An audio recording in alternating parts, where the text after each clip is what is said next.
Hello good morning all, this is skyline stories. तो skyline stories की अब तक की स्टोरी ये है कि कल हम निकले थे सूरत से और हमारा आइडिया था कि हम जाएंगे कोल्हापुर। बट अच्छा, इस टाइम पे मैं हूँ NH66 पे चिपलून पे।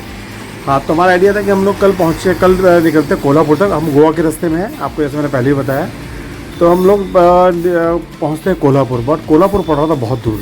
फिर हमने गूगल सर्च में डाला तो गूगल सर्च ने हमें NH66 सपोर्ट किया, सजेस्ट किया। उस पर हम लोग चल रहे थे और आइडिया था कि हम चलो पहुँचते रत्नागिरी तक। पर रत्नागिरी से पहले ही ये है चिपलून। और यहाँ पर एक बहुत अच्छी बात है, जितने भी होटल के एम्प्लॉयज़ हैं उसमें काफ़ी सारे सुन और बोल नहीं पाते, बट उनको इन्होंने काम दिया। उन्होंने उन लोगों को काम दिया, उन लोगों को काम मिल रहा है यहाँ पर और आराम से काम कर रहे हैं। बहुत कटसीफुल, इतने प्यार से सारा सामान लेके आए, रखा, हेल्प कर रहे हैं खाने पीने के अंदर। तो ये एक बहुत अच्छी चीज़ दिखी मुझे यहाँ पर। जैसे आप इन रोड्स पे आते हो ना, एक गाना दिमाग में सबसे ऊपर आता है, सबसे ऊपर एक दिमाग में गाना दिल चाहता है। वो तो गोवा के रास्ते का ना नेशनल एंथम बना देना चाहिए कि दैट्स एंथम सॉन्ग। आपको कार में, अपने बाइक में, अपने कहीं भी उसको बजाना ही बजाना है, मैंडेटरी। अगर नहीं बजाओगे तो चलान होगा। वो गाड़ी की क्या वाइब्स है गोवा के लिए, सुपर। और आप रोड्स देखो यार, क्या रोड्स है भाई, मजेदार। मतलब इंफ्रा का इससे बड़ा अच्छा एग्जांपल कोई। It should be mandatory, but ये कि जो ये अपना सीमेंट के रोड्स होते हैं, टायर के लिए इतने अच्छे नहीं होते। अदरवाइज गवर्नमेंट को मैंडेटरी कर देना चाहिए कि उन कम से कम जगहों पे ले, जहाँ जैसे एक्सट्रीम हीट पड़ती है या बहुत बारिश पड़ती है, वहाँ तो सीमेंट का रोड ही बननी चाहिए। क्या रोड है भाई, मजा आ गया। और पीछे जब बैकग्राउंड देखो, ये ऑक्सीजन जनरेशन हो रही है। जैसे वो दिखाई दी आपको JSW की फैक्ट्री ना पिछले वीडियो में, ये ऑक्सीजन की फैक्ट्री है। क्या जबरदस्त ऑक्सीजन बन रही है। यहाँ का AQI माइनस में होगा, जीरो भी नहीं।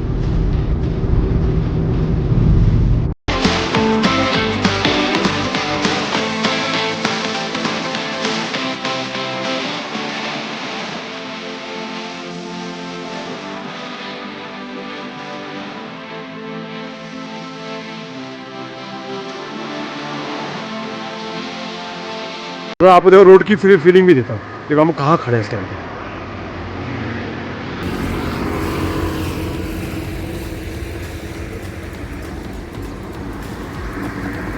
ये साथ में हमारे चल रहा है और यहाँ पर छोटे छोटे घर बने हुए हैं। ये कोई लोकेशन है जिसका एंट्री डोर है, यहाँ पर कोई विलेज होगा। और ये NH66।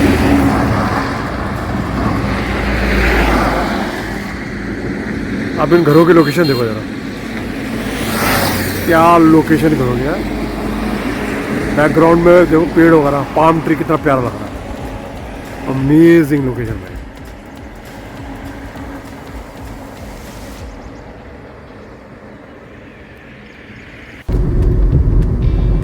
पंजिम गोवा सीधा संगमेश्वर, ये संगमेश्वर का इलाका आ गया। और हमारे राइट साइड से चल रही है इनका कोंकण रेलवे।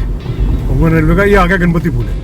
ये बहुत ही सुंदर जगह है जब आप कोंकण पे जा रहे हो। कोंकण रास्ते के अंदर गणपतिपुल मैंडेटरी जाना है। हम कोशिश करें कि वापसी में गणपतिपुल और रत्नागिरी का जो कोंकण का इलाका है, बीच का इलाका है, वो होते आएंगे, वो आपको दिखाएंगे। बहुत ही प्यारी जगह वो, और बड़े सुंदर बीचेस एंड रोड के बगल से ऐसा बीच के बगल से जा रहे हैं लोग। आप बहुत ही सुंदर रास्ता वाला गणपतिपुल और रत्नागिरी साइड का, वो आपको हम वापसी में दिखाएंगे। अभी हम टुवर्ड्स पंजिम निकल रहे हैं NH66। बीच में भी कंस्ट्रक्शन चल रही है, कुछ कुछ हिस्सों में कहीं पर कंस्ट्रक्शन दिख रही है। और देखो कितना मोटा सीमेंट का बन रहा है साइड में। ये संगमेश्वर से हम आगे निकले, कुछ संगमेश्वर से निकले होंगे हम करीबन 5-7 किलोमीटर आगे निकले हैं। तो वहाँ पर ये अभी भी काम हो रहा है, रोड बनी नहीं है अभी यहाँ पर। तो बीच में एक आध पैच है, ज़्यादा नहीं। मतलब 90% तक, 99% पूरा रेडी है। 2-3% यहाँ है जो थोड़ा बहुत बन रहा है, बाकी ऑल वेल।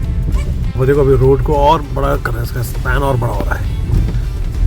हाँ, काम चल रहा है बीच में। शुरुआत का जो हिस्सा था वो आप मानो कि चिपलून तक तो बिल्कुल प्रिस्टीन बना दिया, बहुत ज़बरदस्त। वहाँ से चिपलून से लेकर रत्नागिरी के बीच में, यस, यहाँ काम हो रहा है। देखो ये एक्सटेंशन बने हुए, क्योंकि ये है सैटरडे मॉर्निंग। तो लोग जिनको गोवा निकलना था निकल चुके होंगे, यहाँ भीड़ कम है। अदरवाइज बीच में कहीं ना कहीं भीड़ बन सकती है।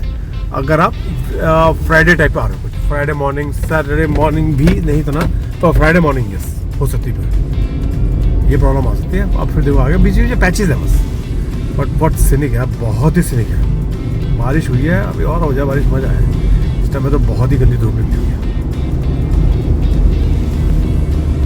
खुशखबरी कंटिन्यू जी, कहीं भी चाहिए, कहीं भी टोल नहीं लगा अभी, टोटल टोल फ्री, आ जाओ फटाफट टोल में। अच्छा वैसे टोल का तो, हाँ वैसे मेजरली टोल का तो कहानी खत्म हो गया। हमारे अभी तक 8 लगे हैं उस पर, नेशनल हाईवे पे, नेशनल हाईवे पे हमारे अभी तक 8 लगे हैं। तो 8 इंटू 15 120, 120 रुपये लगे हमारे पास, दैट्स इट। 3000 में से 120 रुपये हमारे अब तक लगे, बस बात खत्म। अब जब चाय वाय पी जाए फिर आपको आगे का रोड दिखाते हैं। बहुत अच्छी जगह, बड़े छोटे छोटे से जगह हैं जहाँ पर चाय वाय पी रही है, मिल रहे हैं आराम से। आप इनके मिसल, दही मिसल, पापड़ी, ये बहुत बहुत टेस्टी चीज़ है लोकल खाने के लिए। और राजस्थान, गुजरात, महाराष्ट्र अल्टीमेट है इनके ब्रेकफास्ट, तो बहुत ही ज़बरदस्त है। रोड ट्रिप के साथ साथ खाने का मजा। कंटिन्यू कर रहे हैं NH 66 पे। 66 पे काम अभी चल रहा है, देखो ये ऊपर फ्लाईओवर का काम बन रहा है। तो हमें इन्होंने यहाँ से राइट डाल दिया नीचे, और एक ही लेन पे दोनों आ रहे हैं, आना जाना एक ही लेन पे हो रहा है। तो ऊपर अपना तो इसका ब्लैक टॉप पड़ रहा है फ्लाईओवर के ऊपर, सारी मतलब तैयारी है। अगले मेरे ख्याल से 5 से 10 दिन के अंदर ये फ्लाईओवर तैयार हो जाएगा। और ये पर हम लोग भी साइड में ही चल रहे हैं। ये हम कौन सी जगह आ गए हैं, ये आ गए हम लोग के पास पे, पूरा कंस्ट्रक्शन काम चल रहा है फ्लाईओवर का। वहाँ पर सारा मतलब आपको बहुत ध्यान रखना पड़ेगा, पहले रॉन्ग साइड लेंगे, वहाँ से फिर लेफ्ट आपको फ्लाईओवर के नीचे से दोबारा से NH 66 में जोड़ना। जगह का नाम है लोवले। तो हम सुबह चले थे चिपलून से, चिपलून, लोवले, रत्नागिरी होते हुए अब हम लोग जा रहे हैं टुवर्ड्स गोवा। रोड देखो क्या शानदार रोड है, सेम है, मज़ा आ गया। पूरा cemented all weather road, Konkan Vaibhav garment mart है यहाँ पर। तो रीडिंग ये है कि जैसे कोई बड़ा सा कस्बा टाउन टाइप आता है, वहाँ पर कंस्ट्रक्शन अभी भी चल रही है। तो पीछे भी एक काम बताया, वो कस्बा टाउन, छोटा टाउन टाइप था, वहाँ पर था। यहाँ पर आया देखो भीड़ भाड़ है, चारों तरफ दुकानें हैं। तो यहाँ पर मेरे को लगता है काम स्लो हो जाता है। यहाँ पर ये फ्लाईओवर बनाने पड़ते हैं क्योंकि ऑब्वियस है ट्रैफिक बहुत ज़्यादा है। तो जो NH 66 के अंदर जो भी कंस्ट्रक्शन है वो किसी भी आबादी के आसपास है। बाकी जो फ्री एरिया है वहाँ पूरा तैयार है। तो ये फ्लाईओवर्स हैं जो मेंटेनेंस हो रही है वो सब आबादी के आसपास हो रही है। बाकी ये देखो बढ़िया केबल लेइंग हो रही है। तो ये देखो हम फिर फ्लाईओवर के बगल से निकल रहे हैं। ये जगह का नाम लामजा। CNG अक्रॉस अवेलेबल है हर जगह पे। यहाँ पर महानगर गैस लिमिटेड के अपने खुद के स्टेशन है, और हर पेट्रोल पंप के आसपास CNG अवेलेबल है। CNG की कोई प्रॉब्लम नहीं है, बट यस EV चार्जिंग के इतनी चीज़ें अब तक नहीं दिखी है। तो EV चार्जिंग का मुझे इतना आइडिया नहीं लग रहा कि अगर आप मुंबई से अगर चार्ज कराओ या किसी और बड़ी सिटी से चार्ज कराओ तो एवरेज तो शायद 3 से 4 किलोमीटर चल जाती है, आदमी पहुँच सकता है। बट अगर कहीं डेस्परेशन डलवानी पड़ जाए तो क्रिटिकलिटी पे है, वो चीज़ यहाँ मिलेगी नहीं। तो ये तो है, पेट्रोल पंप तो बता ही रहे हैं, पेट्रोल की कोई प्रॉब्लम नहीं है। पेट्रोल पंप CNG अवेलेबल है, बट यस EV का इतना नहीं दिखा अभी तक। EV हम एक रेस्टोरेंट में गए थे, वहाँ पर डॉक्टर रेड्डी का रेस्टोरेंट है, वहाँ पर EV चार्जिंग, वहाँ पर MGL की EV चार्जिंग। बाकी EV चार्जिंग एज सच इतनी नहीं दिख रही है। राजापुर के पास जैसे ये HP का पेट्रोल पंप आएगा, राजापुर अभी यहाँ से 4 किलोमीटर है, उससे जस्ट पहले लेफ्ट हैंड साइड पे एक EV स्टेशन है। जो EV वाले जिन लोगों को अगर प्रॉब्लम है तो वो इस चीज़ को नोट कर सकते हैं। राजापुर अभी इस जगह से 4 किलोमीटर है। राइट हैंड साइड पे आपका आएगा HP का पेट्रोल पंप, और उससे जस्ट पहले उल्टे हाथ पे एक EV का स्टेशन बना हुआ है। वहाँ पर 4-5 EV के स्टेशन लगे हुए हैं, तो ऑब्वियस कोई ना कोई चलता होगा। ये जगह का नाम है कोदवली जगह का नाम है। यहाँ पर EV का स्टेशन है। EV वालों को ये हेल्प हो सकती है, EV वाले इसको नोट कर सकते हैं कि कोदवली के पास EV का स्टेशन है, अगर आप आ रहे हैं टुवर्ड्स मुंबई से गोवा की तरफ जा रहे हैं।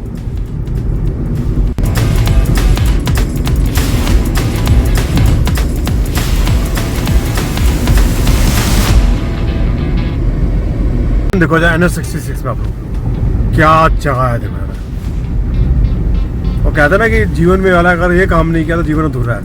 अगर NH 66 में आप नहीं आए ना तो जीवन अधूरा है। This is for all car lover, all driver lover, जो भी लॉन्ग ड्राइव पसंद करता है बहुत से मस्त है यहाँ पर। आपको यहाँ पर टिक लगाना ही पड़ेगा आगे।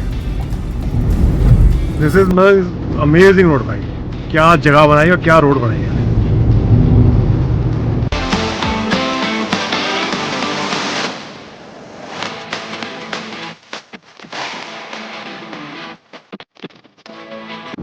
अभी तक हम ऑलमोस्ट NH66 के ऊपर 400-450 किलोमीटर हम लोग चल पड़े अभी तक। अब बिल्कुल हम गोवा में एंट्री करने वाले हैं।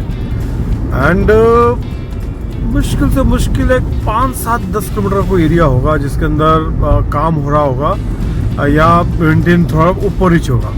ये तो क्या मेंटेनेंस है और क्या काम है इस हाईवे के ऊपर, ये तो बाकी हाईवे वालों बाकी हाईवे को भी सीखना चाहिए। मेरे ख्याल से मोस्ट यादें तो बिल्कुल नहीं आया। हाँ, ये बात एक हो सकती है कि बिल्कुल नहीं आई, इसकी वजह से कोई इसके अंदर भी प्रॉब्लम नहीं आई है। एक तो ये सीमेंटेड है और बहुत मेंटेन है, बहुत ज़्यादा मेंटेन, मतलब मज़ा आ गया। और मेंटेनेंस का काम लगातार चल रहा है, कहीं भी ऊपर नीचे से फट से मेंटेन हो रहा है। और यहाँ सामने लोग पहुँच रहे हैं मनोहर पारिकर अपना अंतर्राष्ट्रीय विमानतल मडगांव, वास्को एंड कैनकॉन पहुँच रहे हैं। On way on NH66 to Goa. यहाँ से पीछे कटाया, कटने से लेफ्ट अगर मुड़ जाएंगे तो जा रहा है मनोहर पारिकर, और हमें बोला गया सीधा टुवर्ड्स पणजी जाने के लिए। ये जो कनेक्शन जा रहा है ये मनोहर पारिकर एयरपोर्ट की तरफ जा रहा है। अच्छा सही लग रहा है, मल्टी लेयर्ड एक्सेस, ऊपर एयरपोर्ट के लिए, नीचे शहर के लिए। ये जो लेफ्ट से कट आ रहा है ये मनोहर पारिकर से आ रहा है। अच्छा, गोवा का भी अच्छा इंफ्रा है और गोवा की रोड क्वालिटीज बहुत बढ़िया, मतलब बड़ी रेयर टूटी रोड दिखती है यहाँ पर। मेंटेनेंस कोई नई रोड बन रही है बात अलग है, बट पुरानी रोड जो है बहुत प्यारे हैं यहाँ पर। गोवा का मेंटेनेंस बहुत बढ़िया रोड का। तो बारिश बहुत होती है तो मेंटेनेंस को अच्छे से रखना पड़ता है।